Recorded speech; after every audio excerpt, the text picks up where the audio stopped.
Bismillahirrahmanirrahim. Assalamu alaykum. Aziz ve muhterem, şundaqla süyümlük Şarkı Türkistanlık qarindaşlarım. Yana bir qatim yüz görüşdük. Bu temani burunroq so'zlashim kerak ekan.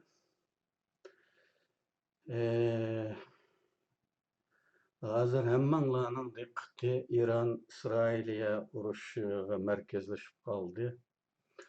Mushundaq bir vaziyatda bu temani so'zlasam qanchalikinglar diqqat qilasizlar, toza ishonch qilolmayman.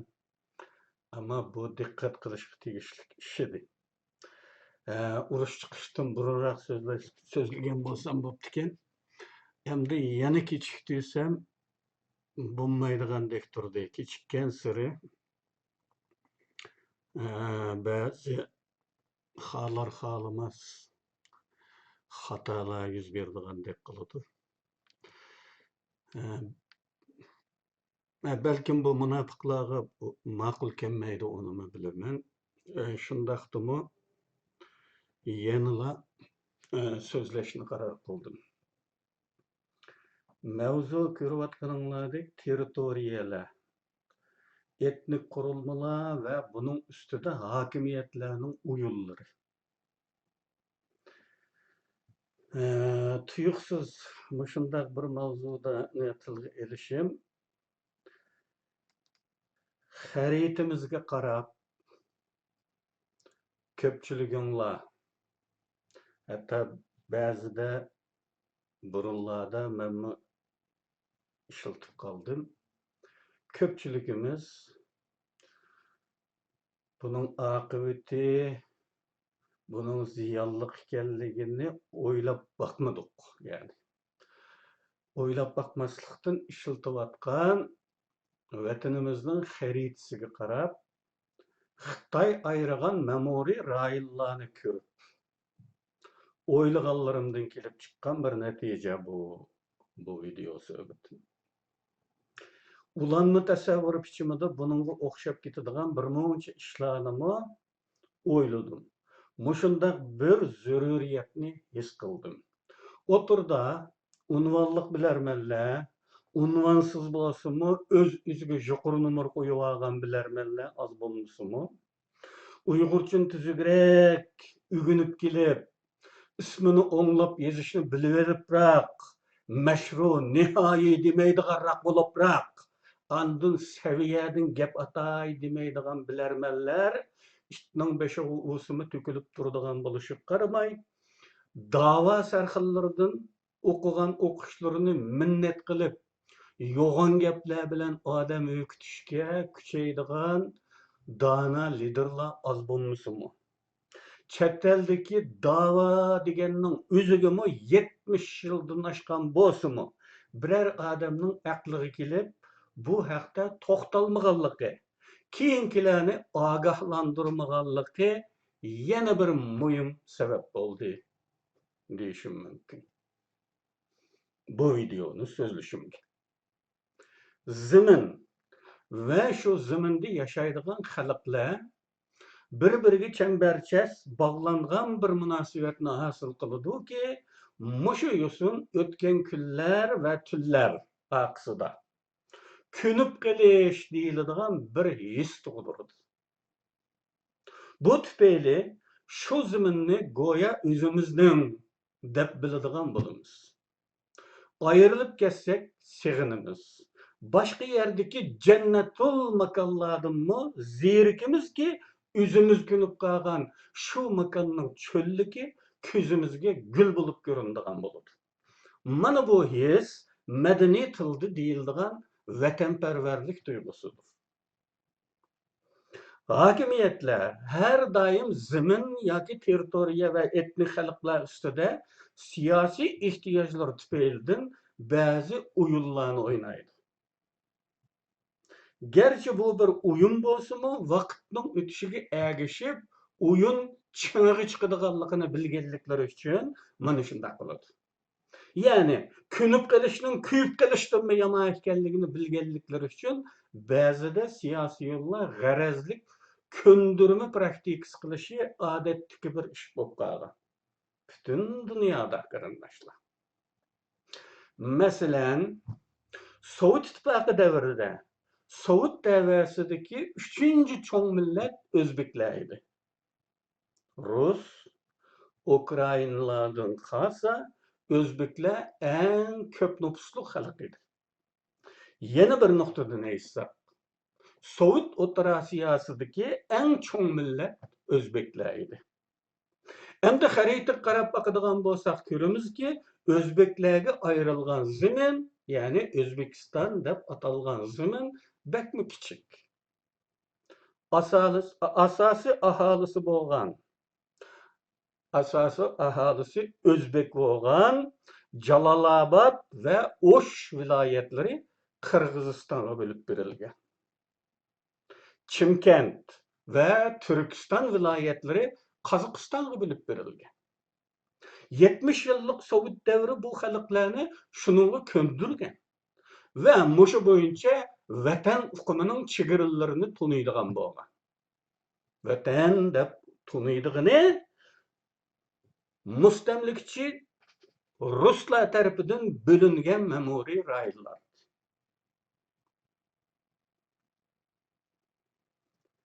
Bir narsalarni his qilyapsizlar-ku deyman payimda. Mana shunday bo'linganlikdan Ruslar davrida bo'lingan ma'muriy rayonlar chegaralarini bugun mening vatanim mush chegara deb tunuydigan bo'ldi. Shu tufaylidan Qirg'izistonda 2 qatim xili cho'ng qatliam yuz berdi. O'zbeklar asosiy aholi bo'lsa-mu, O'sh va Jalolobodni Qirg'iziston deyishga ko'ngan qirg'izlar bu yerda o'zbeklarga qatlam olib bordi. Buni tasavvurimizda mundaq o'ylab boqaylik. Agar Sovet davrida bu yerlar O'zbekiston davlatligiga berilgan bo'lsa-edi, har ikki taraf shuningga ko'nib qolardi. Va keyingi to'qinishlar kelib chiqmaydi. Bugun O'zbekiston davlati yoki xalqi Chimkent va Turkistonni o'zbek zamini deb da'vo qila olamdi? Mumkin emas. Buni ko'nib qilishning mevasi. Agar boshda bu yerlar O'zbekiston tavasida bo'lsa edi, bugun Qozog'iston u yerlarni talasholmaydi. Hatto shuni deyishimiz mumkinki, Chor Rossiya davrida butkul Turkiston, ya'ni butkul O'rta Osiyo bir guberniya bo'lgan. Bir gubernator tarafidan boshqarilgandek, butkul Turkiston bugungi 5 jumhuriyat birli Turkiston ittifoqdosh Sovet Cumhuriyeti nomida bo'lgan bo'lsa qanday bo'ladi? Tabiiyki, Sovet xarobasida Turkiston nomli birli davlat borliqqa kelgan bo'ladi. Va u davlatning xalqimi o'zlarini boshqa millat degan da'voda bo'lish tugul, aqligimi bunday bir ish kechmagan bo'ladi. Ko'nib qilishning, kuyib qilishdan yomon bo'lganligining bir misoli mana bu. Rus mustamlikachilari mana shunday sunniy chegaralarni belgilab, aslida qarindosh bo'lgan Turkiston xalqini mangu tugamaydigan bosh oxirga giribtor qilgan. O'zbekistonning Tojikiston chegarasi ichida tuproqlar bo'ladigandi. Dastlab bo'lingan vaqtidagi bir xaritada ko'rganim yodimda. Buni hal qildimi yo'q. Yeni ahvollarning xabarim bo'lmag'achqa bir nima deyolmayman. Bir necha nuqtada tuproqlar bordi bu. Tojikistonning ichida. O'zbekistonga chegirlanmaydigan orolga o'xshash yerlar. Mana bu hokimiyatning siyosiy ehtiyoji tarafidan belgilangan dushmanlik urug'i selish yoki kelgusi ziddiyatlar uchun mablag' selish tipidagi nohaq ishlar. Sovet hukumati nima uchun o'zbeklarga bu qadar haqsizlik qilgan? Ruslarga qarshi mustaqillik urush qilib, adaqqicha tirajiganlar o'zbeklar edi. Meyli Çar Rusiya davridagi ishg'oliyatda bo'lsin, mayli bolsheviklarning kelishida bo'lsin, tirajiganlar o'zbeklar edi. Chunki O'rta Osiyoda davlatchilik an'anasi bo'lgan millat Uyg'urlar va o'zbeklar edi. Tarixlarida davlat qurib boqqanlar. Sovet davrida bosmachilik deb qaralangan mustaqillik kurashlarini o'zbeklar 1927-yilgacha davom qilgan. Basmachi atalgan mustaqillik jangchilarining qoldiq qismlari Sharq Turkistonga chekingan. 30-yillardagi tariximizda har qachon ko'zga chalinadigan Setovaldijon va Yusufjon Qurbeshi ismidagi ikki shaxs mana shu basmachi atalganlarning oxirgilari edi. Setovaldijonning bir polki bo'lgan. Yusufjon Qurbeshi, bu Qurbeshi Uyg'urlarda qadimgi tarixdan kelayotgan harbiy atalg'u. Bu 500 atrofidagi askar bo'ligining nomi Qur. Ya'ni batalyonga to'g'ri keladi. Batalyon qo'mondonlarini Uyg'urchada Qurbeshi deymiz. 600 kishi askar bo'lishi mumkin. Ba'zi davlatlarda 600, ba'zilarida 1000ga yaqinlaydi, ba'zilarida az. Shu Yusufjon Qurbeshi, Setovaldijon polki degan so'zlar tarix materiallari var, 30 necha qism nashr qilingan. Shuningdagi aslimalarni o'qisanglar, mangdamda bir uchqiraydi. Mustaqillik jangchilarining oxirgilari. Yeri kelganda shuni qistirib qo'yay, Sharq Turkiston Islom Jumhuriyatining qurilishida asosliq tayanch kuch shu Setovaldijonning o'zbek polki bo'lgan. Bu polk haqida Xitoylarning aslimalarida ularga qo'l qo'yadigan bir tutumni ko'ramiz. Ya'ni ular ko'p jang ko'rgachga bakmi jangi var, intizomchan bo'lgan.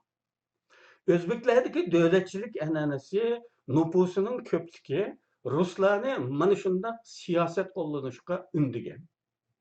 Ularni tar bir territoriyada qamab qo'yishga undigan.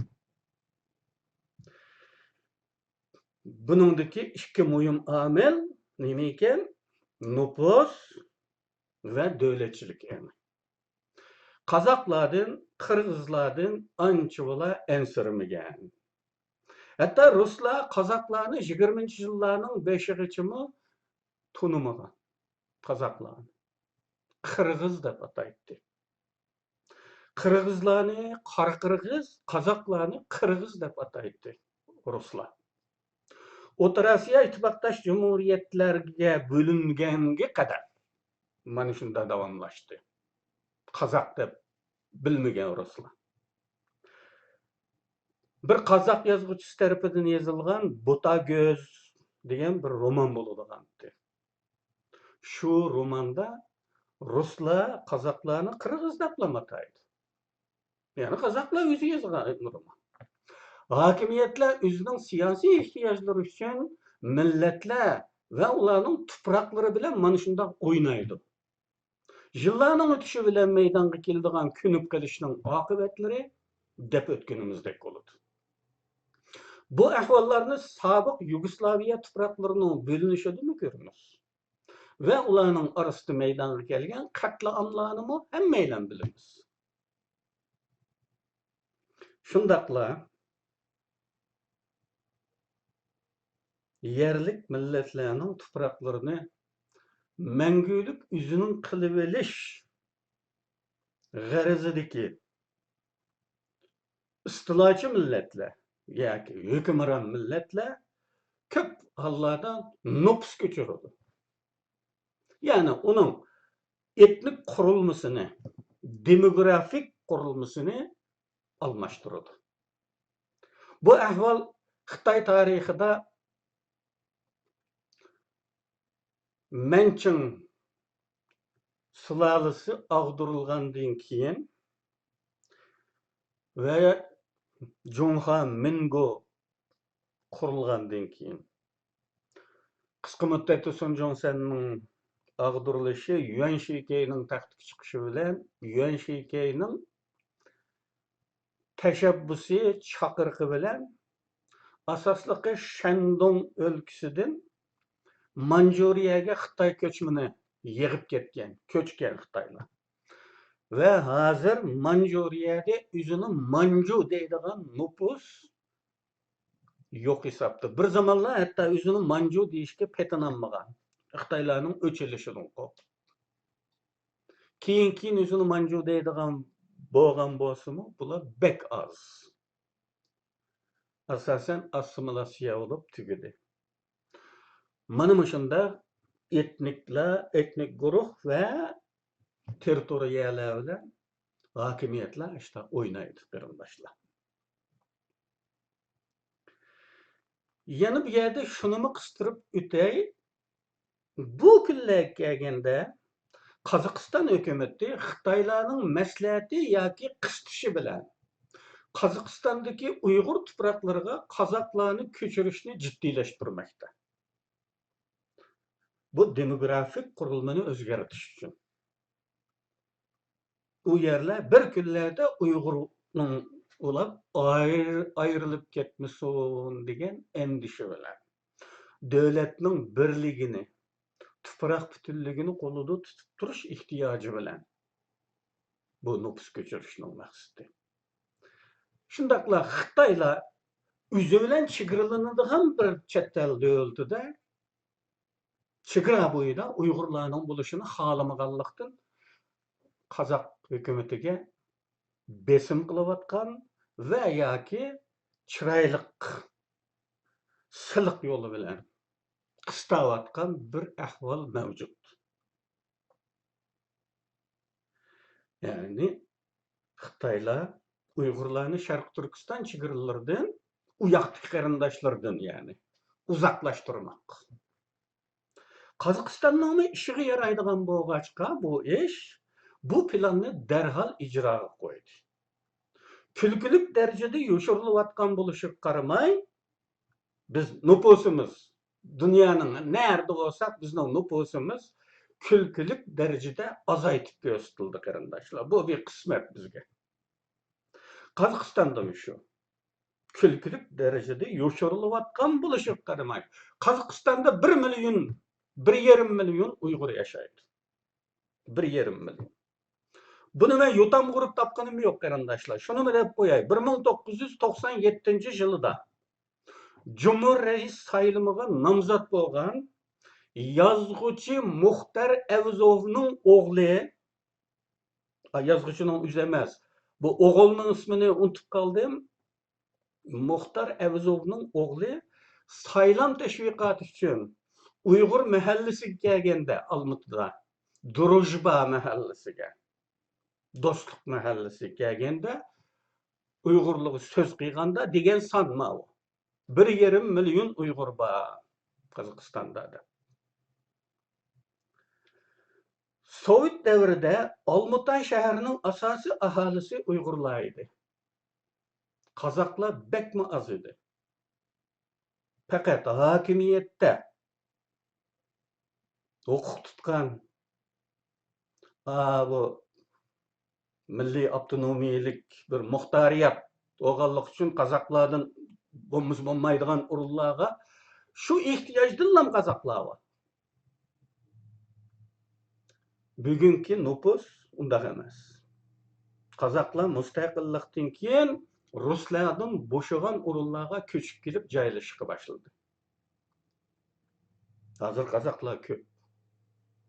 Mana shunday o'yinlar o'ynaladi qarindoshlar. Va buni biz nimadan ko'ramiz? O'tir sharaqda bo'layotgan g'avg'olardan ko'ramiz. Har doim nupus ko'chirish. Birlarini qistab, besim ishiltib, tuproqlaridan chiqib ketishga majburlaydigan yoki boshqa bir millat ko'chib kelib, yerliklardan texmi ko'p songa ulashadigan shunday siyosatlar qo'llanildi. Zamin ve millet münasebeti. Hakimiyetler tarafından mana şunda oylandı. Xo'sh, endi o'zimizning vataniga kelaylik. Bu yuqori deganlarimizning hammasi misollar. O'zimizning vataniga kelaylik. Oldi bilan Xitoylar bizni bu zaminning egillari emas, ko'chmanlar degan safsatini yaymoqda. Bu aslida bek yenilik emas. 50-yilning boshlarida, balki 51-yilida nashr qilingan Uyg'ur tarixi nomli kitobda bu safsataga asos solingan. O çağda bu kitap nazaret dereceliklerle görüşkü bo'ladigan maxfiy kitap sifatida taqdirlangan. Bunday qilishdan maqsad nima edi? Buning turli sabablari bo'lishi mumkin. Masalan, o çağda Xitoylar texi bizning tomirimizni bilmaydi, tomirimizni tutib bo'lolmagan. Qanchalik so'qadiganligini. Shunga buningga birdillik qarash chiqib, isyonga sabab bo'lmasin degan sababdan buni oshkor taqatmay nazır derecelikten yuqori boshliqligi taqatgan bo'lishi mumkin. Bu bir sebep. Biz taxmin qilayotgan sebep. Yana biri bozorini chiqarish bo'lishi mumkin. Chunki bir narsani qancha maxfiy tutgan sari insonlar uningga shuncha qiziqadi, shuncha intiladi. Uningga erishishga shuncha havas qiladi. Bu xususiyatdan foydalanib, buni xuddi o'zligidan yeyilib ketgan shaklda yaymoqchi, umumlashtirmoqchi bo'lgan bo'lishi mumkin.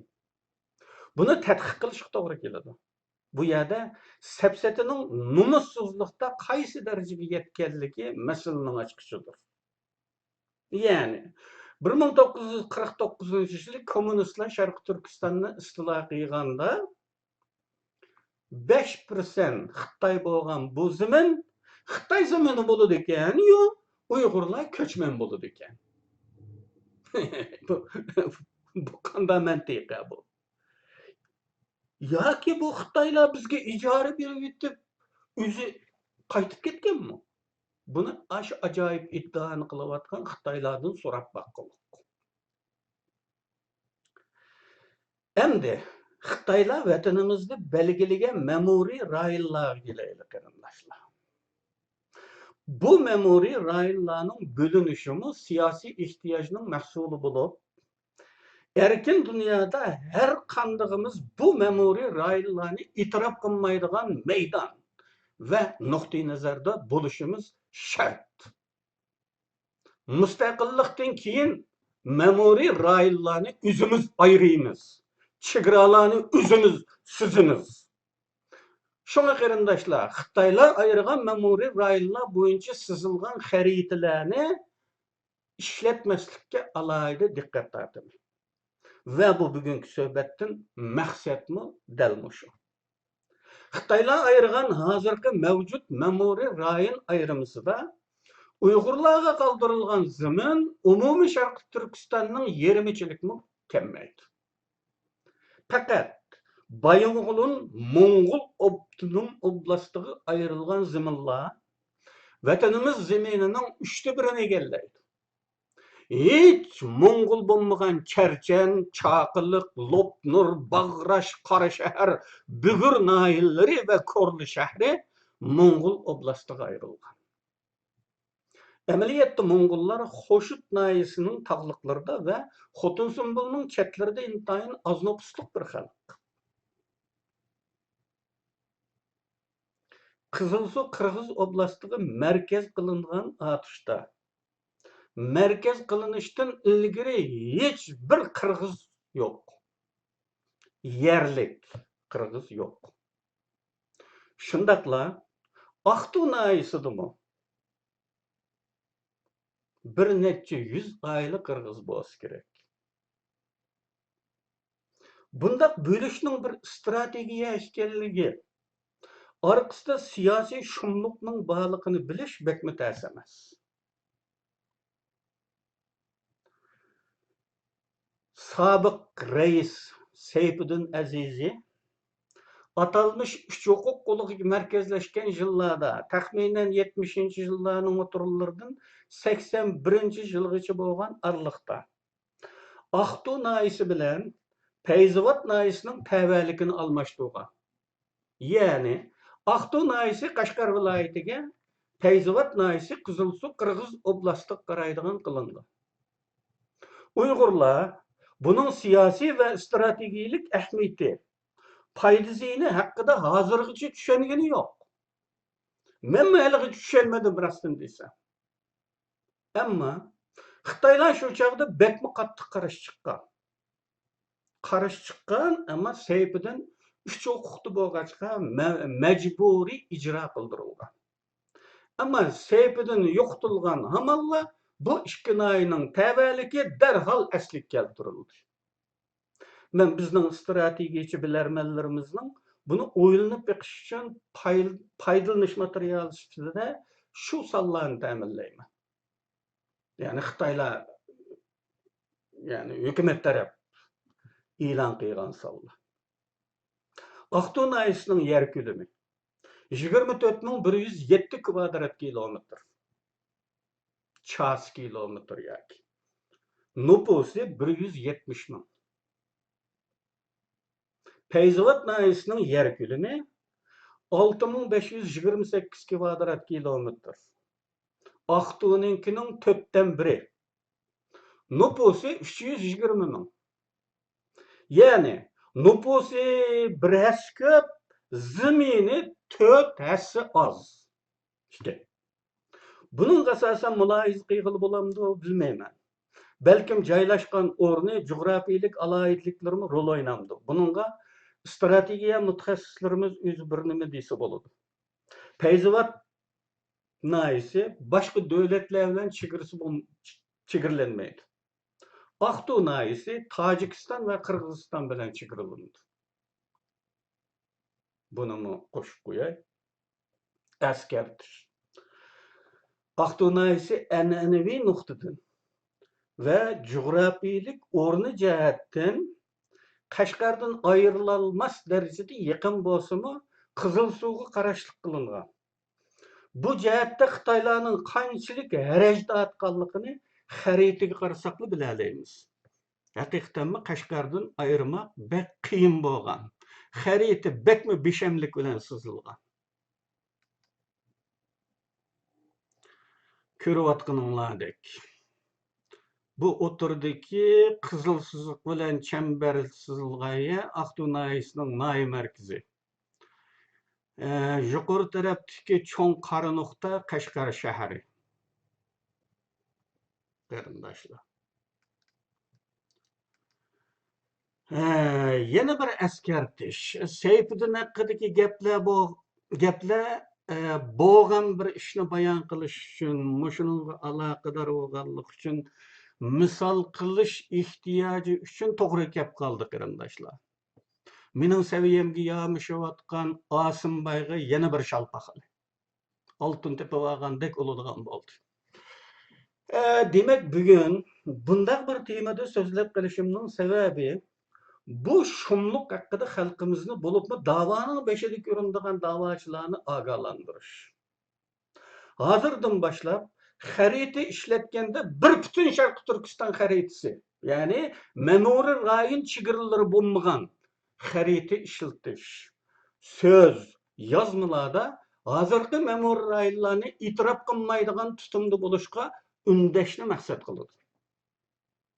Bizning ko'nib qilishning ba'zi o'rnaklari, bizdami ko'nib qilishning ba'zi o'rnaklari doimli ko'rinib turadi.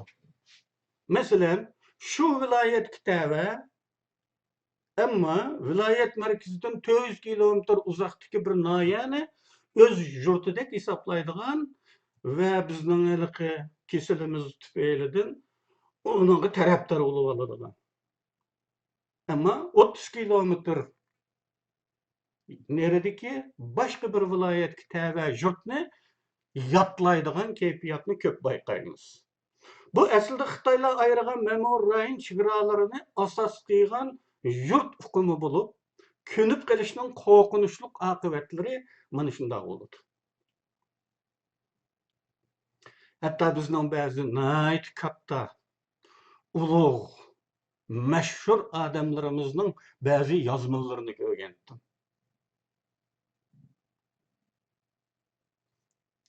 yurtvazlık mazmuniga to'lgan shu yozmalarda Xitoy ayirgan ma'muriy rayon chegarasini asos qilgan bir yurt hukumi mavjud.